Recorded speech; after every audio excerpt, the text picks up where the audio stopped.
কোরআন শরীফের ভেতরে আল্লাহ 7টা নামে নবীকে ডাক দিয়েছেন, বিশেষ করে তার ভেতরে ইয়াসিন 1 নাম্বার, 2 নম্বরে তহা, 3 নম্বরে আব্দুন বা আব্দুল্লাহ, 4 নম্বরে মুদ্দাসসির, 5 নম্বরে মুজাম্মিল, 6 নম্বরে আহমদ, 7 নম্বরে মুহাম্মদ। এই 7টা নামে আল্লাহ বিশেষ করে ডাক দিয়েছেন, তার 1 নম্বরে ইয়াসিন। আল্লাহ ঘোষিত নেতা একজন। কয়জন? আপনার বিবেকে নাড়া দেয় না?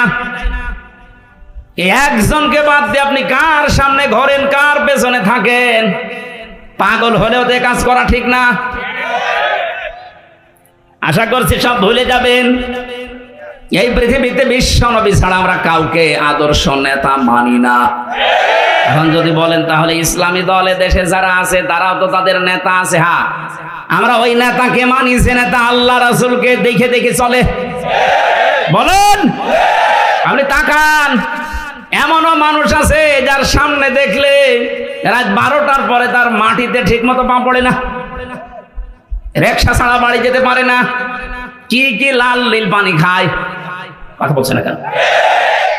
খেজুর গাছকে ধাক্কা দিয়ে বলে বড় ভাই সাইড দেন, আর কতক্ষণ দাঁড়াবো। এই লোকটা যদি হয় আপনার আদর্শ, কোরআনে কারীম কি জানিয়েছে?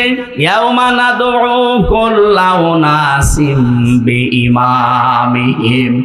সূরা বনী ইসরাঈলের 72 নম্বর আয়াতের প্রথম অংশে আছে, আল্লাহ বলেন কিয়ামতে প্রতিটি মানুষকে বিচারের দ্বিতীয় ধাপে, ওই যে ম্যাজিস্ট্রেট কোর্টস, জজ কোর্ট বলছিলাম না, আমার আল্লাহ বলেন প্রথমে তো তোরে একা ডাকবো, দ্বিতীয় সিস্টেমে এবার তোরে একা না, তোর ইমামের সাথে, তোর নেতার সাথে ডাক দেব। নারায়ণগঞ্জবাসী, আমি বিবেককে প্রশ্ন করছি, আপনার যে নেতার আদর্শ মতো চলেন আর গর্ব করে বলেন আমি অমুক নেতার সৈনিক, বলেন তো ওই লোকটা কিয়ামতে আপনার সামনে থাকবে, আপনি থাকবেন পেছনে? যেই লোকটা আপনার সামনে, যার চরিত্র আপনি জানেন, কথা বলছেন না কেন?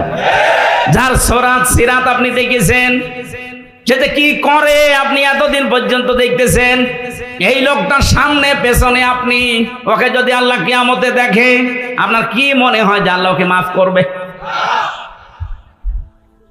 ওর সরাত সিরাত দেখে তো আল্লাহর রাগ হয়ে যাবে।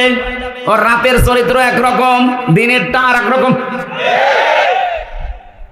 আপনি নিজেই এখন বলছেন ঠিক আমাকে মাফ করবে না, তাহলে আসেন কেন? কথা বলে না কেন? এই মুহূর্তে সিদ্ধান্ত পাল্টান। যাকে দেখলে অন্তত আল্লাহর মায়া লাগবে এরকম নেতা দেশে নেই।